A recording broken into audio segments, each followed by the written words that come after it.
पञ्चैते परमेष्ठिनं प्रतिदिनं कुर्वन्तु नो मङ्गलम्। मङ्गलं भगवान् वीरो मङ्गलं गौतम प्रभु मङ्गलं स्थूलिमद्राद्या जैनधर्मोऽस्तु मङ्गलम्। अज्ञानतिमिरान्धस्य ज्ञानाञ्जनशलाकया चक्षुरुन्मीलितं येन तस्मै श्रीगुरवे सत्त्वेषु मैत्री गुणेषु प्रमोदं क्लिष्टेषु जीवेषु कृपापरत्वं माद्यस्वभावं विपरीतवृत्तौ सदा ममात्मा विदधातु देव सदा ममात्मा विदधातु देव। अहिंसा के अग्रदूत, त्रयकाल दृष्टा, भवी जीवों के तारनहार शासनेश प्रभु श्रमण भगवान महावीर स्वामी के चरणों में कोटि कोटि वंदन। दीन दुखियों के मसीहा, करुणा के सागर, परम पूज्य गुरुदेव श्रमण सूर्य मर्दन केसरी श्री मिश्री मलजी महाराज साहब के चरणों में कोटि कोटि वंदन। पाठ पर विराजमान परम श्रद्धेया, परम विदुषी, मधुर व्याख्यानी, सरल मना पूज्य गुरुनी जी महाराज साहब के चरणों में कोटि कोटि वंदन। धर्म प्रेमी बंधुओं, शीलवती माताएं बहनों, आपके सामने वर्णन चल रहा है उत्तराध्ययन सूत्र के माध्यम से चतुर्थ अध्ययन का, जिसके अंदर आप कल वर्णन चला आपके सामने।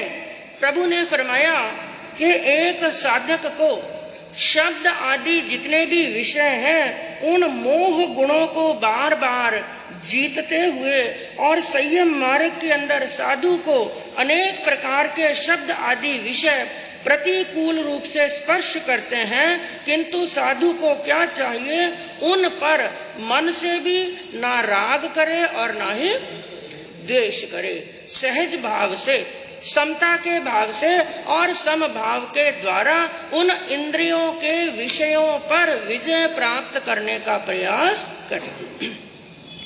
और अगली गाथा के अंदर क्या फरमाया, मंदाय फासा बहुलोह निज्जा तहप गारे सुमणम न कुज्जा रखिज्ज को हम विणेज्ज माणम मायम न सेवेज्ज पहेज्ज लोहम। मंदाय फासा बहुलोह निज्जा, जितने भी ये शब्द आदि विषय हैं, यह एक साधक की बुद्धि को मंद कर देते हैं, विवेक को मंद कर देते हैं, सोचने और समझने की ताकत को समाप्त कर देते हैं। जब विषय और विकार आत्मा के ऊपर छा जाते हैं तो सोचने की, समझने की, चिंतन करने की शक्ति खत्म हो जाती है और उसका विवेक मंद पड़ जाता है, क्योंकि यह इंद्रियों के विषय बहुत ही लुभाने वाले, बड़ा आकर्षण करने वाले हैं, अपनी तरफ खींचने वाले हैं। इनको सहजता से छोड़ना, इनसे पल्ला छुड़ाना कोई सहज कार्य नहीं है। मुमुक्षु को इस प्रकार के आकर्षक शब्द आदि विषयों में मन को नहीं लगाना चाहिए। ये जितने भी विषय हैं, इनके अंदर मन को नहीं लगाना और क्या सोचना, यदि मैं इन विषयों के अंदर रत हो गया, इस भाव के अंदर यदि मैं बह गया, तो जिस लक्ष्य को प्राप्त करने के लिए मैंने घर बार का त्याग किया है, ऐसे कठिन मार्ग को, संयम के मार्ग को अंगीकार किया है, तो मेरा घर बार का त्याग करना, संसार के सुखों का त्याग करना, भोगों का त्याग करना, स्त्री और पुत्र का त्याग करना, सब कुछ व्यर्थ हो जाएगा। जैसे घी को राख के अंदर उड़ेलने के बाद में वो घी व्यर्थ हो जाता है, उसी प्रकार मेरा त्याग भी क्या हो जाएगा? व्यर्थ हो जाएगा। बड़ी पुण्यवानी का उदय है। चारित्र मोहनीय कर्म का क्षय क्षम है कि मैं इस मार्ग पर अग्रसर हुआ हूँ, क्योंकि संसार के अंदर लाखों, करोड़ों, अरबों और असंख्यात मनुष्य हैं। दुनिया के अंदर मनुष्य कितने? असंख्यात मनुष्य हैं। असंख्यात मनुष्यों के बीच में कुछ ही विरले ऐसे होते हैं जो ऐसे कठिन मार्ग पर आगे बढ़ पाते हैं। क्योंकि शास्त्रों के अंदर क्या बताया, कई मनुष्य ऐसे होते हैं जो धर्म को जानते हैं लेकिन आचरण नहीं कर पाते। कई मनुष्य ऐसे हैं आचरण करने में सक्षम हैं लेकिन जानते, और बहुत ही कम मनुष्य ऐसे होते हैं, विरले मनुष्य ऐसे होते हैं जो जानते भी हैं और आचरण भी कर पाते हैं। तो मैंने जाना भी और मैंने आचरण भी किया, इसका मतलब उन विरले मनुष्यों के अंदर मेरी आत्मा है, इसलिए मुझे सावधान रहना है। तो मन को उन विषयों के अंदर ना लगा करके राग पूर्वक प्रवृत्ति नहीं करनी चाहिए, बल्कि क्या करना चाहिए? रखेज को हम अपने क्रोध को शांत करना, विणयज्यमानम मान के ऊपर विजय प्राप्त करना, मायम न सेवेज्य माया का सेवन नहीं करना, और पहिज्य लोहम लोभ का भी त्याग कर देना। 4 कषायें बताई गई। कितनी? क्रोध, मान, माया और छद्मस्त किसे कहते हैं? एक है छद्मस्त आत्मा और एक है वीतराग आत्मा। वीतराग आत्मा किसे कहते हैं और छद्मस्त आत्मा किसे कहते हैं? छद्मस्त आत्मा उसे कहते हैं जिनके अंदर 4 कषाय विद्यमान है, राग और द्वेष। ये 6 अवगुण जब तक विद्यमान है तब तक हमारी आत्मा क्या है? छद्मस्त है। क्रोध है, मान है, माया है, लोभ है, राग है और द्वेष है। और जिस दिन थोड़ा थोड़ा सा बाजू में हो जाओ, बीच में जगह मत छोड़ो। मन लगे सामने बैठना हूँ, डर लगे आपने उन साइड में कल हूँ व्याख्यान तो पाटो बटन लगा। इधर आई जाओ गौतम जी, सामने आई जाओ, सामने लाइन खाली है। व्याख्यान का पाटा उधर लगाएंगे कल।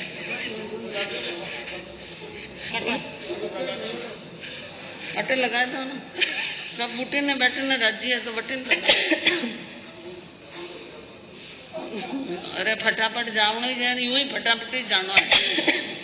थोड़ा थोड़ा धर्म सुन लो भाई, वो तो फटाफट जाओ तो है ही जाए। हाँ, तो यहाँ पर 4 बातें बताई। क्रोध का त्याग करना, मान का त्याग करना, माया का सेवन नहीं करना और लोभ से हमेशा क्या रहना। ये 4 बुराइयां विद्यमान हैं। जब तक संसार के अंदर भटक रहे हैं, चाहे संसारी है, चाहे संत है, चाहे योगी है, चाहे भोगी है, चाहे स्त्री है और चाहे पुरुष है, सबके अंदर ये 4 बुराइयां हैं। किसी के अंदर थोड़ी कम है और किसी के अंदर ज्यादा, किसी की प्रकट में आ जाती हैं, कोई उनको उपशम कर देता है। जितना जितना क्षयोपशम होता है उतनी उतनी ये कषायें प्रकट होती हैं। और जब तक ये कषाया जागृत रहती हैं, आत्मा ना स्वयं शांत रहता है और ना ही उसके संग में आने वाला दूसरा कोई शांत रहता। तो सबसे पहली कषाय बताई क्रोध। थोड़ा चिंतन करेंगे क्रोध के बारे में, क्योंकि इस कषाय ने किसी एक को नहीं सबको दुखी कर रखा है। आज सबसे बड़ी समस्या इंसान की है कि वो चिंता में रहता है, टेंशन में रहता है, तनाव में रहता है। आज किसी से भी जाकर के पूछो, हर इंसान के दिमाग में क्या है? टेंशन। घर कर लिया है इस टेंशन ने, इस चिंता ने, इस तनाव ने। लेकिन इसके पीछे का मुख्य कारण क्या बताया है? क्रोध। जब तक इंसान का क्रोध शांत नहीं होता है, उसका दिमाग शांत होने वाला नहीं। और जब तक दिमाग शांत नहीं होता है, दिमाग का तनाव भी कम होने वाला नहीं। तो क्या है क्रोध? पहला प्रश्न पैदा होता है, क्रोध क्या है? अनुभवियों ने, ज्ञानियों ने, संतों ने इसका बड़ी सहजता से उत्तर दिया। क्रोध क्या है? क्रोध एक मूर्खता है। जो ज्ञानी होगा वो क्रोध नहीं करेगा। क्रोध कौन करता है? मूर्ख, अज्ञानी व्यक्ति। तो क्रोध एक मूर्खता है, क्रोध एक पागलपन है, क्रोध एक अज्ञानता है। और क्रोध चंडाल के समान है, और क्रोध ज्वालामुखी के समान है, क्रोध आग के समान है, और क्रोध जहर के समान है। जैसे एक ज्वालामुखी जब फटता है ना, ज्वालामुखी जब फटता है सब कुछ तहस नहस कर देता है, उसी प्रकार जब क्रोध का भी ज्वालामुखी फटता है वो भी सब कुछ तहस नहस कर देता है। लेकिन क्रोध का ज्वालामुखी उस ज्वालामुखी से भी ज्यादा खतरनाक होता है, क्योंकि यह सबसे पहले उसका विनाश करता है जिसमें यह जागृत होता है। जिस आत्मा के अंदर जिसको क्रोध आया, इस बात को बड़े ध्यान से सुनना, क्योंकि आज इस बीमारी ने सबको घेर रखा है। पल पल में, क्षण क्षण में क्या आ जाता है? हाँ, क्रोध आ जाता है। और यदि कहें कि ये तो नाक पर बैठा है, नाक पर चढ़ करके बैठा है ये क्रोध, छोटे के भी और बड़े के। तो एक ज्वालामुखी से भी ज्यादा भयंकर होता है यह क्रोध, क्योंकि क्रोध दूसरी चीजें, कोई दूसरी चीज है वो दूसरे का विनाश पहले करती है, लेकिन क्रोध एक ऐसा ज्वालामुखी है जिसमें जो मनुष्य क्रोध करता है पहला विनाश तो उसका स्वयं का ही होता है। और क्रोध एक जहर के समान है, क्योंकि साइंटिस्ट लोगों ने इसकी खोज की। जिस समय मनुष्य के शरीर के अंदर जोरदार क्रोध आता है ना, उसका खून जहर का काम करता है। और ऐसी कई खोजें हुई। एक माँ जिसका बच्चा बहुत छोटा है, अभी तक माँ का दूध पीकर के ही वो बड़ा हो रहा है, यानी स्तनपान कर रहा है। इतना छोटा बच्चा, उस छोटे बच्चे को दूध पिलाने वाली माँ, उसको क्या कहा डॉक्टरों ने? यदि वो माँ गुस्से के अंदर है, क्रोध के अंदर आई हुई है, तो उस समय बच्चे को दूध का पान नहीं कराना। और कई घटनाएं ऐसी घटी कि एक बहन जोरदार गुस्से में है, क्रोध के अंदर है, उसी समय बच्चा रोने लगा, उसको भूख लगी और उसने अपने बच्चे को दूध पिलाया। वो दूध ना रह करके क्या बन गया? जहर। और कुछ ही क्षण के अंदर जहर ने काम किया और बच्चे का शरीर नीला पड़ गया और बच्चा मर गया। अब चिंतन करना, वो दूध बच्चे ने पिया और बच्चा मर गया। उस दूध ने जो उस माँ के शरीर के अंदर है, उस शरीर को कितना नुकसान दिया। तो क्रोध एक जहर के समान है और क्रोध ज्वालामुखी के समान है। दूसरा प्रश्न है, क्रोध जब आता है तो क्या करता है? क्रोध जब जागृत होता है तो सबसे पहले क्या करता है? मनुष्य की बुद्धि को मंद कर देता है, उसके सोचने और समझने की ताकत को समाप्त कर देता है। मनुष्य अपने विवेक को खो देता है और मनुष्य का हृदय रौद्र बन जाता है और वो मनुष्य ना रह करके जानवर के समान बन जाता है। उसकी बुद्धि काम नहीं करती, क्योंकि आप लोगों को भी कई बार जोरदार गुस्सा आया होगा और गुस्से के अंदर अपने बच्चों को, बीवी को क्या कहते हैं? अब मुंह बंद कर ले, अब मुंह बंद कर लेना। यदि अब तूने मुंह बंद नहीं किया ना तो मैं क्या करूंगा, क्या बोलूंगा, क्या कहूंगा मुझे भी पता। ये वर्डिंग हम खुद बोलते हैं ना, मैं क्या करूंगा, क्या तोड़फोड़ करूंगा, क्या मेरे से हो जाएगा मुझे भी पता नहीं चलेगा, क्योंकि आत्मा ज्ञानी है। आत्मा जानती है जब क्रोध जागेगा हमारा विवेक सो जाएगा। और कहते हैं 20 सेकंड का क्रोध, 20 सेकंड का क्रोध 20 वर्ष के प्रेम को नफरत के अंदर बदल देता है। 20 सेकंड का क्रोध 20 सेकंड के 20 वर्षों के भी 20 सेकंड का क्रोध भी 20 वर्षों के खाए पी हुई ताकत को निकाल देता है। जैसे बुखार आता है, बुखार आया, एक दिन बुखार आया, एक दिन का बुखार 6 महीने की ताकत को समाप्त कर देता है। और भगवान ने तो केवल 20 वर्ष ही नहीं बताया, एक क्षण का क्रोध शास्त्रों के अंदर वर्णन किया। एक क्षण का क्रोध एक साधक की करोड़ों वर्षों की तपस्या के फल को नष्ट कर देता है। करोड़ों वर्ष लगे जिस तपस्या को करके कर्मों की निर्जरा करने में, उन तपस्या को समाप्त कर दिया कितने देर के क्रोध ने? एक क्षण के क्रोध ने। और प्रश्न व्याकरण सूत्र क्या कहता है कि कुद्धो सच्चम शीलम विनयम हनिज। क्रोध हमारे सत्य को, हमारे शील को, हमारे विनय को खा जाता है और बुद्धि के दीपक को बुझा जाता है। और फिर भी बड़ी हैरानी की बात यह है, एक कवि ने क्या कहा कि शांति रूप अमृत को तजकर। एक दिन प्रसंग चला था आपके सामने, यदि आपको याद हो, प्रश्न भी पूछा था आपसे कि सभी व्रतों में सबसे बड़ा, सबसे महान, सबसे श्रेष्ठ व्रत कौन सा? कौन सा व्रत? शांति का व्रत। जितने भी व्रत बताए, जितने भी नियम बताए, सबसे बड़ा व्रत कौन सा है? शांति का व्रत है, संभाव का व्रत है। तो क्या कहा कि शांति रूप अमृत को तजकर क्रोध जहर को खाता है, फिर भी सुख की इच्छा करता, तरस उसी पर आता है। शांति रूपी अमृत का त्याग कर दिया और क्रोध रूपी जहर को खा रहा है, और फिर भी मनुष्य को क्या चाहिए? शांति और आनंद। जब जहर खाएगा तो मृत्यु होगी, जीवन मिलने वाला। यदि जीवन चाहिए तो शांति रूपी अमृत का पान करना पड़ेगा, और क्रोध रूपी जहर के अंदर खोते रहे तो अपनों को भी खो देंगे। जिसने क्रोध रूपी जहर का पान किया है, क्रोध रूपी शस्त्र का पान किया है, उसने अपनों को खो दिया है। और जिसने प्रेम रूपी अमृत का पान किया है, उसने शत्रु को भी क्या बना लिया? मित्र बना लिया। एक बार अंकों के बीच में झगड़ा हो गया। अंक है ना, 0, 1, 2, 3, 4, 9 तक अंकों के बीच में क्या हो गया? झगड़ा। वैसे अंकों के बीच में झगड़ा नहीं होना चाहिए, लेकिन हो गया। क्यों? क्योंकि अंकों ने मनुष्य का झूठा पानी पी लिया, और जिसने मनुष्य का झूठा पानी पी लिया उसके तेवर फिरते कोई देर लगने वाली, क्योंकि मनुष्य के तेवर कितने जल्दी फिर जाते हैं।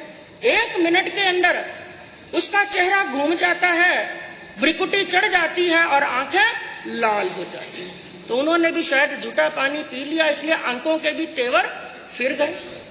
9 को आया बड़ा जोरदार गुस्सा, और जब गुस्सा आता है तो आप लोग क्या करते हैं? हाथ उठाते हैं, और हाथ भी किस पर उठाते हैं? छोटों पर, जहां तक हो अपने से छोटे पर। क्योंकि ये गुस्सा है ना, नीचे की तरफ जाता है, नीचे की तरफ जाता है, और आत्मा को भी नीचे की तरफ लेकर के जाता है। कि जैसे एक एसपी को गुस्सा आया, एसपी को गुस्सा आया तो उसने थानेदार को गालियां बोल दी। अब थानेदार को गुस्सा आया, वो गुस्सा किस पर उतारेगा? हवलदार के ऊपर। उसने हवलदार पर गुस्सा उतार दिया, उसको 2-4 सुना दिए। अब हवलदार को गुस्सा आया, वो किस पर उतारेगा? उसने सुना बाजार के अंदर झगड़ा हो गया, पब्लिक आपस में लड़ रही है और बोला चाली हो रही है। हवलदार वहां पर गया और गुस्से के अंदर तो भिन भिना रहा ही था। देखा 2-4 लोग लड़ रहे हैं, अपना गुस्सा उतारा जनता के ऊपर और लाठी चार्ज कर दिया। एसपी का गुस्सा उतर गया थानेदार के ऊपर, और थानेदार का गुस्सा उतर गया हवलदार के ऊपर, और हवलदार का गुस्सा किस पर उतरा? जनता के ऊपर। अब एक व्यक्ति घर पर पहुंचा, बड़ा जोरदार गुस्सा आया हुआ था, और उसने गुस्सा किस पर उतारा? पत्नी पर। उसने जाकर गुस्सा उतारा, पत्नी ने खाना बनाया, खाना पुरस करके लाई, और खाने के अंदर नुक्स निकालने लगा। पूरा दिन घर पे बैठी रहती हो, काम क्या है? 2 वक्त की रोटी भी शांति से आनंद से नहीं बना सकती, इसमें नमक ज्यादा है, इसमें मिर्ची तेज है, और 2-4 गालियां बोल दी। पत्नी पर गुस्सा उतारा। अब पत्नी को आया गुस्सा, पत्नी किस पर उतारेगी? स्कूल से आए बच्चे, उसने बच्चों पर गुस्सा उतार दिया और एक दो तो जड़ दी। बच्चों ने सोचा मैंने ऐसी कोई गलती की नहीं, आज माँ ने मुझे मारा क्यों? अब बच्चे को आया जोरदार गुस्सा। बच्चा गुस्सा करता हुआ गली में चला गया और वहां पर क्या देखा, एक कुत्ता भौंक रहा था। बच्चे ने गुस्सा उतारा कुत्ते पर, एक पत्थर लिया और कुत्ते को दे मारा। जब कुत्ते को जोरदार चोट लगी, वो भौं भौं करता हुआ जा रहा था। सामने से एक व्यक्ति निकल रहा था, उसकी पिंडली पकड़ ली और इतना सारा मांस निकाल दिया। मालूम है वो व्यक्ति कौन था? एसपी साहब। वो व्यक्ति कौन था? एसपी साहब। जो करेंगे वैसा भरेंगे। तो 9 को आया बड़ा जोरदार गुस्सा, अब मैं क्या करूं? उसने पीछे मुड़कर के देखा, उसके पीछे कौन खड़ा है? 8 खड़ा है। 8 पर जोरदार तमाचा दिया। अब 9 का तो वो कुछ बिगाड़ नहीं सकता, 8। अब 8 को गुस्सा आया, 8 ने 7 को चपेट मारी और 7 को गुस्सा आया, 7 ने 6 को चपेट मारी और 6 को गुस्सा आया तो 5 को थप्पड़ मारा। 5 को गुस्सा आया तो 4 को 2 जड़ दिए और 4 को गुस्सा आया तो 3 को, और 3 को गुस्सा आया तो 2 और 2 को गुस्सा आया तो 1। अब 1 को गुस्सा आएगा तो क्या करे? 0 को मारेगा। लेकिन उसने जहर का पान नहीं किया। 9 से लेकर 8 तक, 9 से लेकर 2 तक तो सबने जहर का पान किया, अग्नि का स्पर्श किया। लेकिन एक बैठा बैठा चिंतन करने लगा, मैं क्या करूं? 0 को मारूं या ना मारूं? चिंतन किया और चिंतन करते करते वो क्या रिजल्ट पर पहुंचा? उसने 0 को थप्पड़ नहीं मारा, हाथ तो उठाया लेकिन थप्पड़ नहीं मारा, बल्कि बड़े प्रेम से 0 को उठाया और अपने पास में बगल में बिठा लिया। 0 तो बेचारा थर-थर दूज रहा था कि अब मेरे क्या पड़ने वाली है? थप्पड़, मेरा थप्पड़ पड़ने वाली है। 0 तो दूज रहा था, लेकिन दूजते हुए उसको कहा, बेटा डर मत, हे मित्र तू डर मत, मैं तुझे मारने वाला। 0 ने कहा, बाकी सबने तो मारा, तुमने मुझे क्यों नहीं मारा? उसने कहा, मारने में क्या सार रखा है, तू मेरे पास में बैठ, मेरे से दोस्ती कर। 0 ने चिंतन किया, बाकी सबने मारा लेकिन इसने मुझे प्रेम दिया। ये चाहता तो ये भी मुझे मार सकता था, लेकिन इसने मुझे प्रेम दिया है, इसने मेरे लिए कुछ किया है, तो मेरा भी कर्तव्य बनता है कि मैं इसके लिए कुछ करूं। तो 0 ने भी अपना कर्तव्य निभाया और 1 को क्या बना दिया? 10 गुना। ये सार होता है प्रेम के अंदर कि यदि हम प्रेम करते हैं, शांति से रहते हैं, क्रोध को शांत करते हैं, तो 1 से क्या बन सकते हैं? 10 बन सकते हैं। और क्रोध के अंदर केवल दुख भरा हुआ है, अशांति भरी हुई है। और रिजल्ट के अंदर, क्योंकि क्रोध मूर्खता से शुरू होता है, क्रोध की सीधी सादी परिभाषा समझ लेना, क्रोध मूर्खता से शुरू होता है और पश्चाताप पर जाकर के समाप्त होता है। जब भी क्रोध हमारा शांत होगा, मन के अंदर बड़ा पश्चाताप आता है, मैंने गुस्सा क्यों किया? क्योंकि क्रोध के नुकसान ही नुकसान है, फायदा कुछ भी नहीं। तो हमें 3 सवालों पर, 3 प्रश्नों पर थोड़ा सा चिंतन करना है, आप खुद ही उसका उत्तर देना। सबसे पहला प्रश्न, आदमी को गुस्सा आता क्यों है? सबसे पहला प्रश्न कौन सा है? गुस्सा आता क्यों है? और दूसरा प्रश्न है, गुस्से का परिणाम क्या होता है? और तीसरा प्रश्न है, इस गुस्से से छुटकारा कैसे पाया जा सकता है? गुस्से से क्या पाना है? छुटकारा। और किस किस को पाना है? थोड़ा हाथ खड़ा करके तो बताओ, किस किस को पाना है? सबको परेशान कर रखा है ना गुस्से ने, और सब क्या चाहते हैं? छुटकारा पाना। तो ये भी मंत्र सीखेंगे, गुस्से से छुटकारा कैसे पाना। सबसे पहला प्रश्न, गुस्सा आता क्यों? सबको आता है, क्या बता सकता है गुस्सा क्यों आता है? मन मत्तेजू काम करे तो गुस्सा। हम क्या सोचते हैं? मन मुताबिक, हाँ, अनुकूल। गुस्सा क्यों आता है? जब सामने वाला हमारे मुताबिक काम, हमने सोचा ये काम ऐसे करना, इस चीज को वहां पर रखना, इस काम को इतने बजे करना, उस पार्टी से ऐसे बात करना, लेकिन बेटे ने, बेटी ने, यार ने, दोस्त ने, जिससे भी आपको उपेक्षा थी, उस व्यक्ति ने आपके मुताबिक काम नहीं किया, तो क्या आता है? गुस्सा। लेकिन यहाँ पर एक चिंतन करने की बात यह है, आप सोच रहे हैं ये काम ऐसे करना था, उसने ऐसे क्यों किया? मैं कहूँ वहां पर ऐसा सोचो, क्या मैं ठीक सोचता हूँ?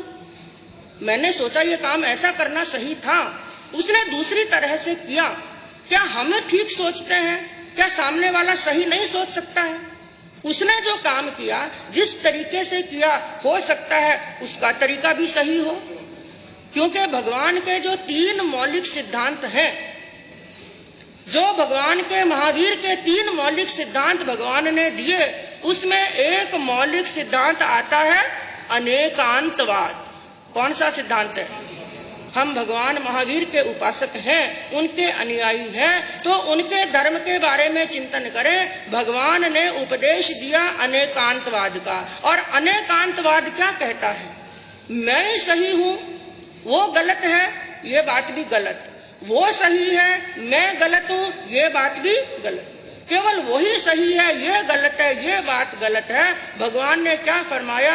एक विषय के ऊपर 5 व्यक्ति बात कर रहे हैं, 5 का तरीका अलग अलग है, लेकिन 5 के 5 किसी ना किसी अपेक्षा से सही हो सकते हैं, किसी भी अपेक्षा से सही हो सकते हैं। जैसे आपसे किसी ने प्रश्न पूछा कि शक्कर अमृत है कि जहर है? शुगर जो डालते हैं चाय में, दूध में, ये शक्कर अमृत है कि जहर है? एक व्यक्ति कहेगा कि अमृत है और दूसरा कहेगा जहर है। दोनों बातें सही है, यह भी उत्तर सही है, सीमा के अंदर है, मर्यादा के अंदर है, लिमिटेशन के अंदर है, तो सही है। लेकिन एक व्यक्ति डायबिटीज का पेशेंट है, उसके लिए शुगर क्या है? जहर है, और एक के शुगर लो होता है। हाँ, जब शुगर और बीपी लो होता है ना, इसका इलाज डॉक्टरों के पास में भी नहीं है। हाई शुगर बीपी का इलाज डॉक्टरों के पास में है, लेकिन लो का इलाज नहीं। उस समय डॉक्टर भी क्या करते हैं? नींबू का पानी, शक्कर और नमक घोल करके 2 पेशेंट को, और कोई इलाज नहीं। तो जिनके शुगर लो हो रहा है उसके लिए शुगर अमृत है, और जिसके हाई हो रहा है उसके लिए क्या है? जहर। तो पहला प्रश्न है, गुस्सा क्यों आता है? जब हमारे मुताबिक काम नहीं होता है। लेकिन गुस्सा करने से पहले उसका निर्णय करो, उस पर चिंतन करो, उस व्यक्ति ने ये काम ऐसे किया, क्यों किया? उससे प्रेम से पूछो, हो सकता है वो आपसे भी ज्यादा सही हो। तो गुस्सा उस वक्त नहीं करना, बल्कि बात का क्या करना? निर्णय करना। और दूसरा प्रश्न ये है कि गुस्से का परिणाम क्या है? गुस्से का एक ही परिणाम है, पश्चाताप, टेंशन, तनाव, चिंता, अशांति, दुख और कष्ट।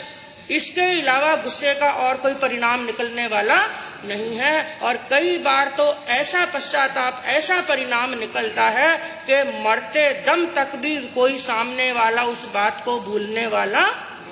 गुस्से के अंदर कई बार ऐसे शब्द मुख से निकल जाते हैं, क्योंकि कहते हैं कि धनुष से निकला हुआ बाण और मुख से निकली हुई जुबान कभी वापस नहीं आती।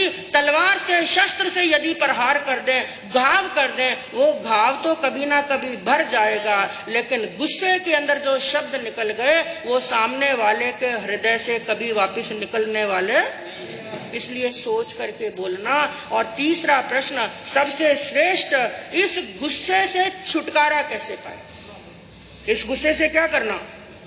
छुटकारा कैसे पाए? बिल्कुल छोटा सा मंत्र है, कुछ बातों को नजरअंदाज करना सीख लो। मंत्र बहुत छोटा सा है, लेकिन चिंतन करो कि कुछ बातों को क्या कर लो। जिस दिन नजरअंदाज करना सीख गए तो भीतर में अपने आप ही शांति हो जाएगी। तो ये गुस्सा एक चंडाल का काम करता है, और कई बार तो हरे भरे घर को भी बिखेर करके रख देता है। तो प्रेम से व्यवहार करेंगे, स्नेह से व्यवहार करेंगे, शांति से व्यवहार करेंगे। 2 लाइनें कह करके वक्तव्य को विराम देती हूँ। क्या कहा कि जहां पर तुम रहो ऐसा व्यवहार करो कि जहां पर तुम रहो वहां पर तुम्हें सब प्यार करे, जहां पर तुम रहो वहां पर तुम्हें सब प्यार करें, और जहां से तुम चले जाओ वहां पर तुम्हें सब याद करें, और जहां तुम जाने वाले हो वहां पर सब तुम्हारा इंतजार करें। तो क्रोध को छोड़ करके प्रेम को अपनाएंगे, शांति से अपना जीवन जिएंगे बंधुओं, तो इस भम्य पर भम्य कल्याण होगा। इसी भावना से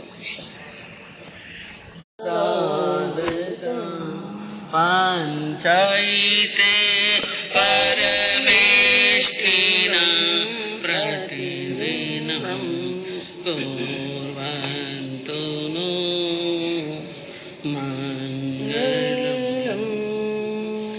मंगलम भगवान वीरो मंगलम गौतम प्रभु मंगलम स्थूलिमद्राद्यां जैन धर्मोस्तु मंगलम। अज्ञानतिमिरान्धस्य ज्ञानाञ्जनशलाकया चक्षुरुन्मीलितं येन तस्मै श्रीगुरवे सत्त्वेषु मैत्री गुणेषु प्रमोदम् क्लिष्टेषु जीवेषु कृपापरत्वम् माद्यस्वभावम् विपरीतवृत्तौ सदा